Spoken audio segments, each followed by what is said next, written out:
The auction of desperation, the market was dry and silent. Dust floated in the air. Slaves stood in lines, tired and afraid. Some were old. Some were broken.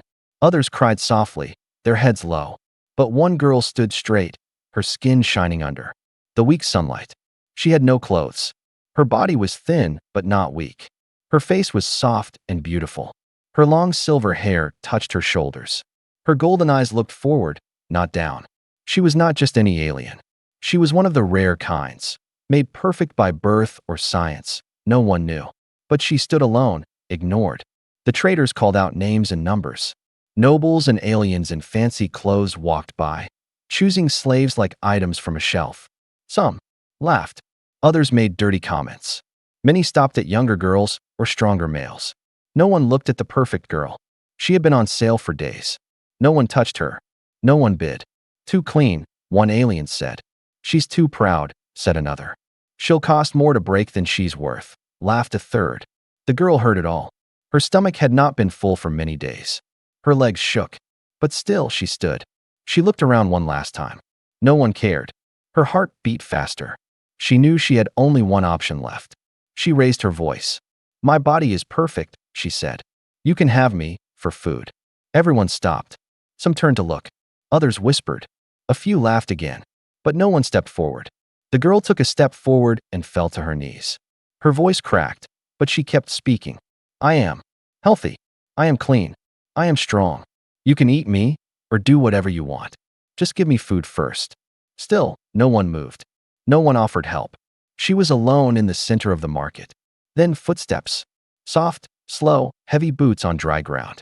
She looked up, thinking maybe another buyer had come to take advantage of her offer. But this man was not like the others. He wore no gold, no badges, just a brown jacket and old pants. His eyes were dark, but not cruel. He looked at her without smiling or frowning. He was human.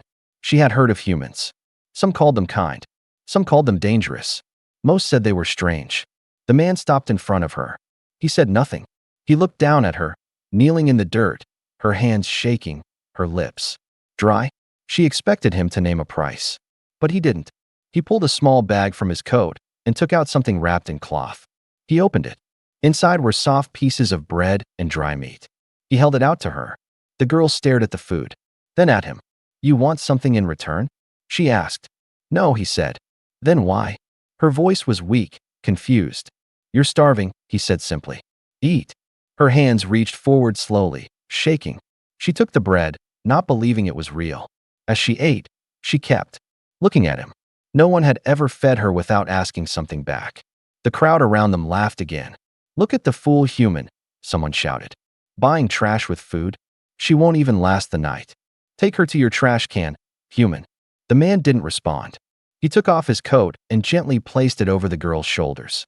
Then he stood beside her, facing the market. I'm taking her, he said loudly. A trader stepped forward. She is not sold. But if you want her, you have to register. Pay something. I paid already, the man said. I gave her life. The trader frowned, but didn't stop. Him. She wasn't earning them anything anyway. The human helped the girl to her feet. She tried to walk, but fell. He caught her and lifted her in his arms. She didn't fight. She didn't cry. She just held the food close to her chest and stared up at him. Why? She whispered again. Why are you helping me? The human didn't answer at first. He just kept walking. Then, after a moment, he said, because no one else did. The market grew smaller behind them. The laughing voices faded. The dust turned into silence. And for the first time in her life, the alien girl felt something new. Hope. She was not bought. She was not owned. She was saved by a human. And she had no idea who he really was. A strange kindness. The fire was small, burning gently in a circle of old stones. The human sat near it, cleaning a dented metal cup. The alien girl sat across from him, wrapped in his coat, her hands holding the last piece of bread tightly. She had not spoken since they left the market. Her eyes kept watching him, waiting for his real reason. In her world, kindness was always a trick. She had learned that nothing was free. But this human, he was quiet, calm, not staring at her, not asking for anything. He had set up a simple shelter beside the hill, just outside the trading town. It was nothing more than cloth and poles, but it kept the wind away. She expected him to speak, to demand. But instead, he laid down on one side of the fire and said nothing at all. She slowly took a bite from the bread. Then she asked, "Are you waiting for me to fall asleep?" "No," he said without looking at her. "Then what do you want from me?" He glanced at her. His voice was calm. "Nothing." She blinked, confused. "But you saved me." "I gave food," he said. "That's all." She narrowed her eyes. "You gave food. You gave me your coat. You carried me. That's not all. That's more than anyone ever did." The human didn't answer. He laid back, hands behind his head, eyes on the sky. The girl leaned forward. Her voice dropped. "I'm not weak. I can serve. I can clean. Or more if you want." "No," he said quickly. "That's not why I helped." She felt her heart pound harder. She couldn't understand him. "I'm not broken," she said. "I know what men want. You can have me.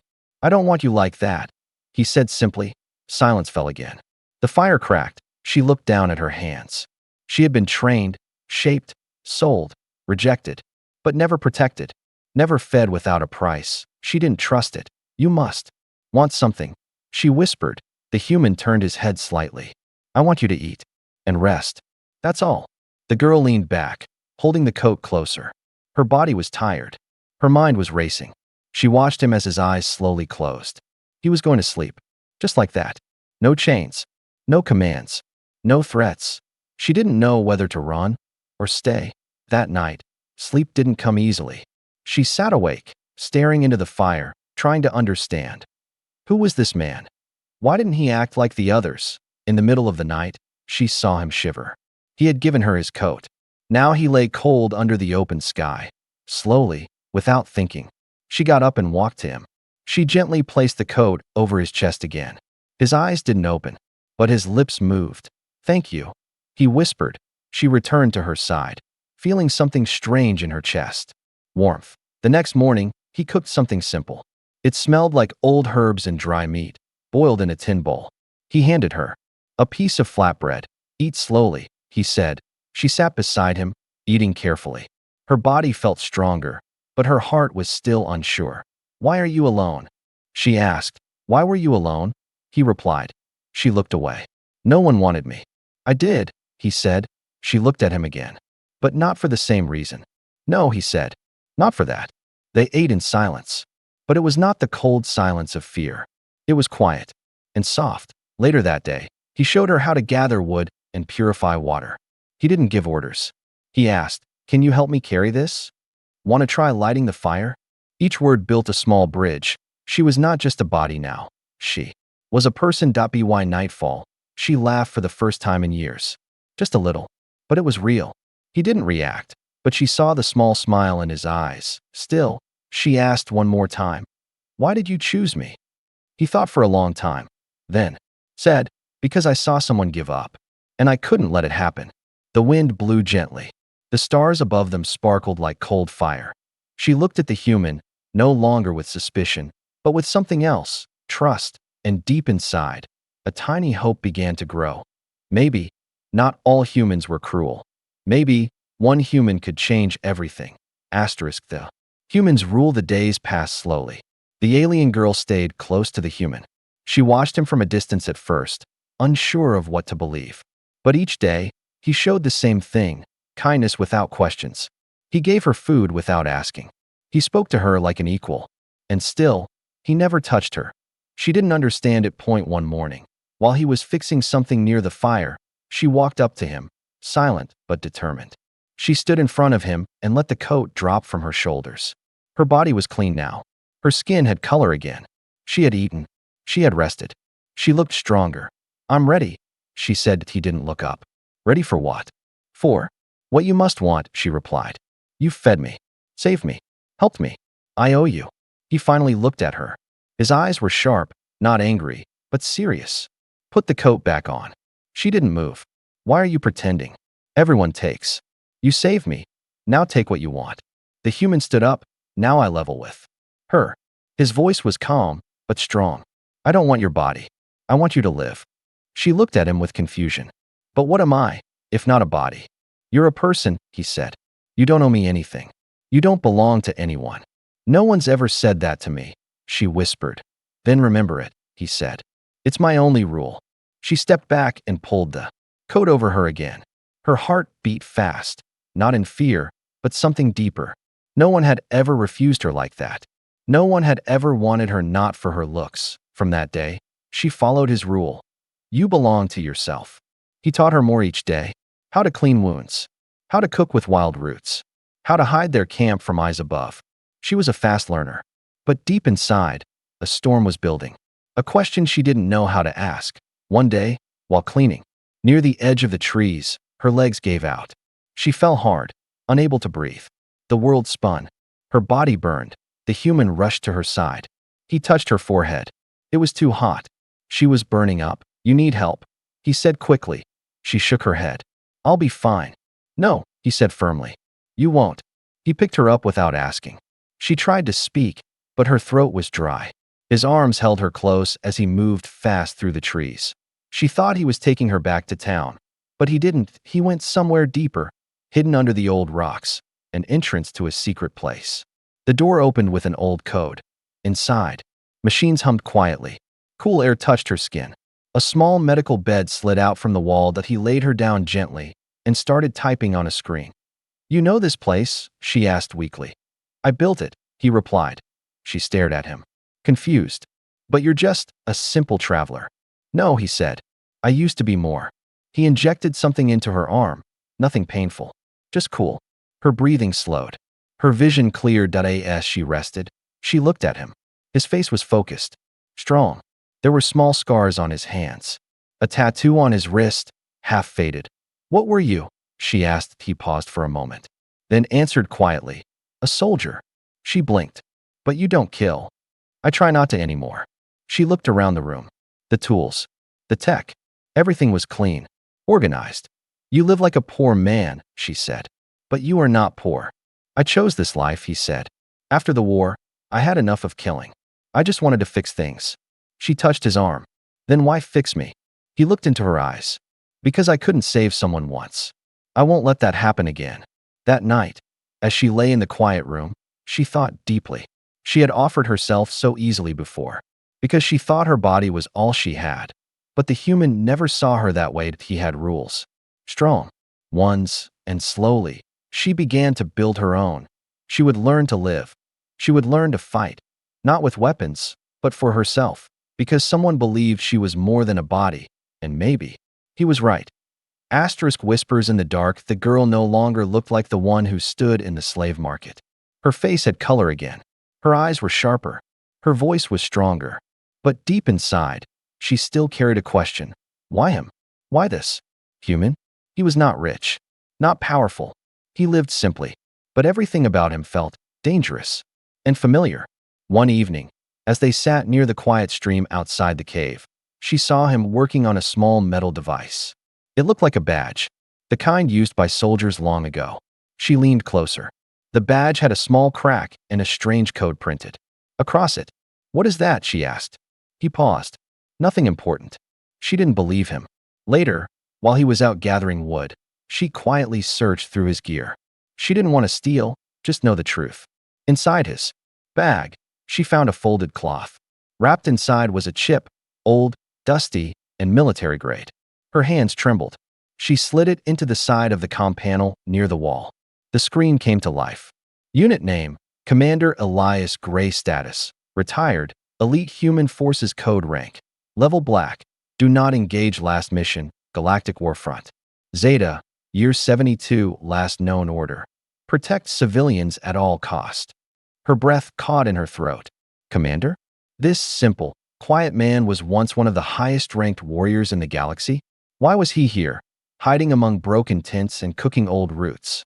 She shut the panel quickly and sat down, her mind racing. This wasn't just a man. He was a legend, one the galaxy feared. Some said his unit vanished after destroying an entire enemy fleet without backup. Others said they disobeyed orders to protect innocent lives. Either way, Elias Gray had disappeared. Now he was here, saving her. When he returned, she looked at him with new eyes. You were a commander, she said. He froze. You searched my things? I had to know, she whispered. He sat down slowly, quiet. I was, he said. But I left it behind. War turns people into ghosts. I didn't want to be one. Then why save me? He looked at the fire. Because you were about to become one too. His voice was soft, but full of pain. That night, she couldn't sleep. The next day, rumors began to spread in the nearby camps. Did you hear? A human picked up a throwaway girl from the market. They say she had perfect skin, perfect blood, maybe even pure breed. Someone paid good money to break her. Now she's missing. The girl heard these whispers while buying dried fruit from a trader. She kept her hood low. Her heart beat fast. She returned to the camp and told Elias everything. They're looking for me, she said. They know someone took me. He didn't speak. He just stared into the distance. Then she showed him something else. There's a mark on my back, she said. I saw it when I was cleaning myself. I think it means something. He asked her to turn. Carefully, he moved aside part of her shirt. There it was, a small, hidden mark under her skin. Not a tattoo. A brand. When Elias saw it, his entire face changed. Calm turned to fire. He stood up fast. What is it? She asked. His voice was low. Cold. That's not just any mark. It's from Project Red Cell. What is that? He looked at her and said, a secret lab. One that made alien children. To be harvested for their skin, eyes, even their beauty. They were called designer flesh. Her hands shook. You mean, I was made for eating? Selling? Yes, he said. You're not just rare. You're designed. That's why. No one touched you in the market. You were marked as high-value property. Not for common buyers. She stepped back, sick to her stomach. Then I'm not even real? He stepped closer. You're alive. You feel. You speak. That makes you real. Tears fell from her eyes. I'm not human. I'm not alien. I'm a product. He took her hand. You're not a product anymore. Not while I'm here. But she knew now why the rumors were growing. Why the shadows in the forest watched their camp. Why drones sometimes buzzed by in the distance. They weren't safe anymore. They weren't hiding. They were being hunted. And the past Elias tried to bury was waking up again. The mark on her back, the girl couldn't stop thinking about the mark. It was small, almost invisible, but it changed everything. It wasn't just a scar. It was proof. Proof that she had never been free. Proof that she was made, labeled, and sold before she even understood what she was. For the first time, she felt more afraid of herself than others. That night, she sat by the fire, her hands tightly around her knees. She didn't eat. She didn't speak. Her eyes were lost in the flames. Elias noticed. You haven't touched your food, he said softly. She didn't answer. He sat down beside her, silent for a moment. Then she finally whispered, What am I? He looked at her. You're you. But I wasn't born. I was made, she said. Grown for someone's taste, not love. That's not your fault. She shook her head. But it means I don't belong anywhere. Elias looked into the fire. I've seen war. I've seen people built for killing, for spying, for obeying. I've met machines with hearts and soldiers with none. What matters isn't how you started, but what you choose to become. Her lip trembled. And what if no one lets me choose? Then, we fight for your choice, he said. She stared at him, and for the first time, she believed it. But the danger was growing. 2 days later, they found strange symbols near their hidden shelter, freshly marked stones and a broken piece of drone metal. They're getting close, Elias said, picking up the piece. Who? She asked. The ones who made you, he replied. And the ones who want you back. She stepped back. They know where we are? Not yet, but they will. The girl's heartbeat sped up. Then we need to run. No, he said. We don't run. Why not? She cried. They'll take me, cut me open, turn me into parts. Elias stood tall. His face was calm, but firm. Because this time, they'll have to go through me. His words hit her like a wave. He didn't say it with anger, he said it with truth. Later that night, while Elias prepared for possible attack, the girl went into the cave's lower room. There was a mirror near the wall, cracked but clear enough. She removed her shirt and stared at her back. The mark glowed faintly under the light. She touched it gently, then whispered, Not anymore. With trembling fingers, she grabbed a heated tool from the wall, a small metal pin Elias had used for welding wires. She pressed it against the mark. Pain shot through her back. She bit her lip hard enough to bleed. She didn't scream. She didn't cry.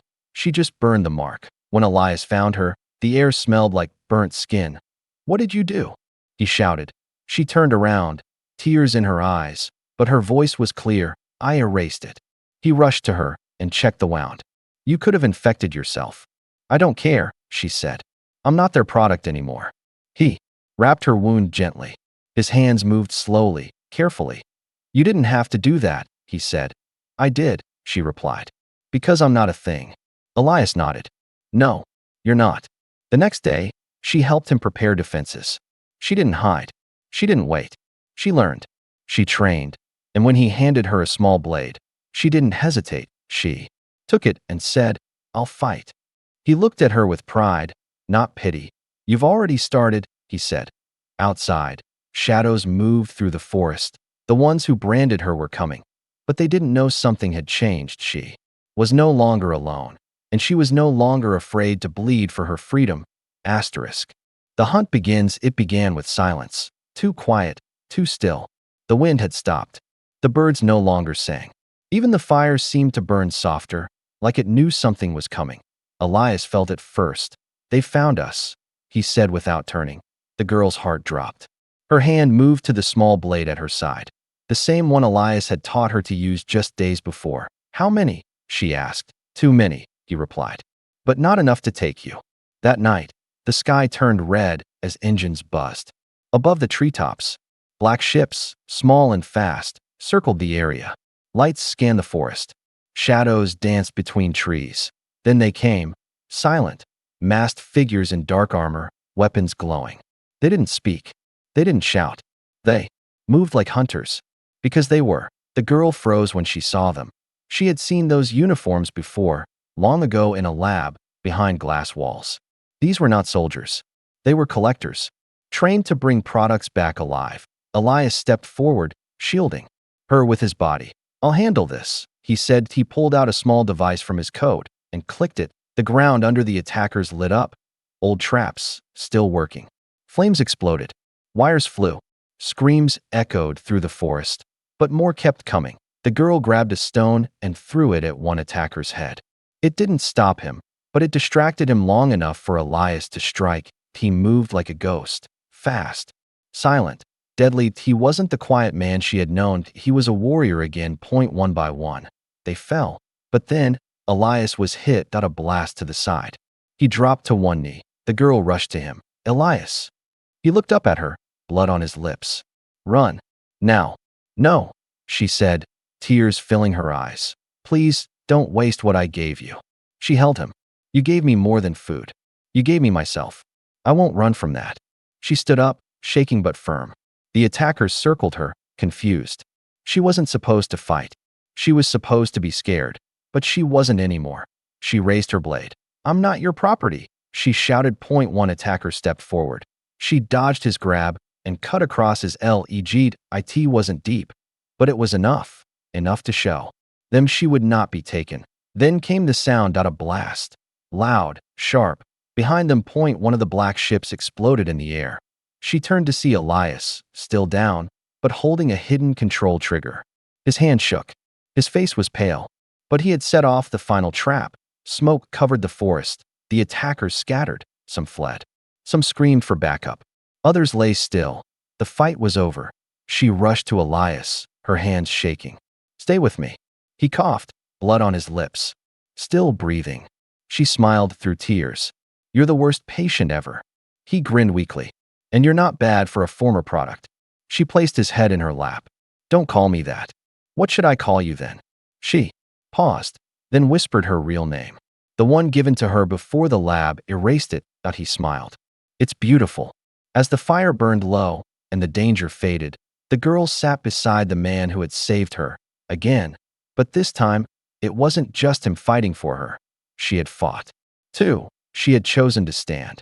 And in that moment, she was no longer what they made her to be. She was free and ready for whatever came next.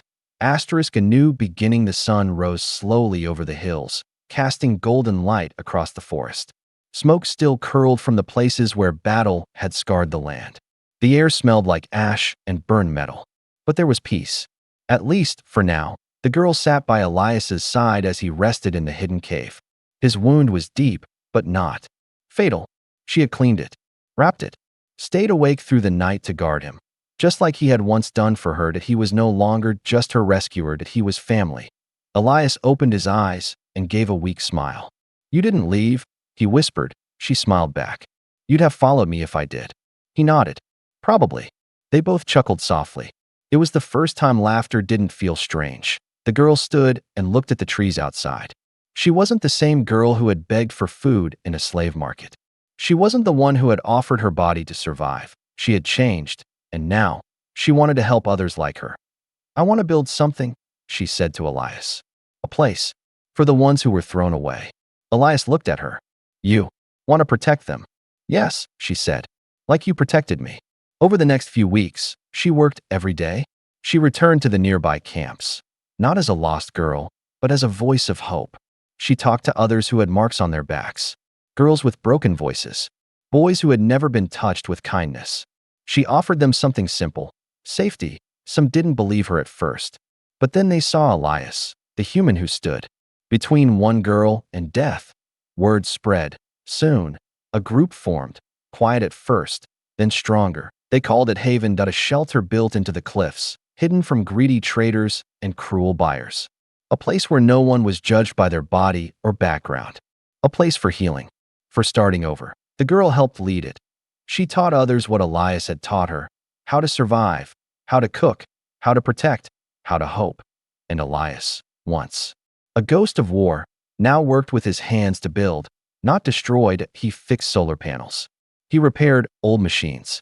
He taught young ones how to read maps and track signals. He never spoke much, but when he did, they listened. One day, a small alien girl asked him, "Why did you save her?" Elias looked at the girl who now stood tall, her back straight, her voice strong. "Because she was worth saving," he said. The girl smiled. More days passed. The seasons began to shift. One evening, the girl stood before a quiet group of children and refugees, her voice steady. "I once thought I was made only to be used," she told them. "But one human showed me I had a choice. Now I want you to know, you have a choice too." She stepped down as many eyes filled with tears. Even the youngest understood her words. Later, Elias found her sitting under the stars. "You did well," he said. "I only copied you," she replied. "No," he said. "You went further." She looked at him. "I'm not afraid anymore." "No," he said. Then she asked something she never had before. "Will you stay? Not just here, but stay with me?" He looked at her, quiet for a long moment. Then he said, "I never had a reason to stay before. Now I do." She leaned her head on his shoulder. There were still dangers out in the galaxy. Still traders and collectors. Still places where cruel marks waited to be burned into soft skin. But not here. Not in Haven. Not with her. Because in a dark, heartless galaxy, one human had chosen to see more than a body. And one girl had chosen to fight back. Together, they had built something no brand could ever erase. A home, a future, a new beginning.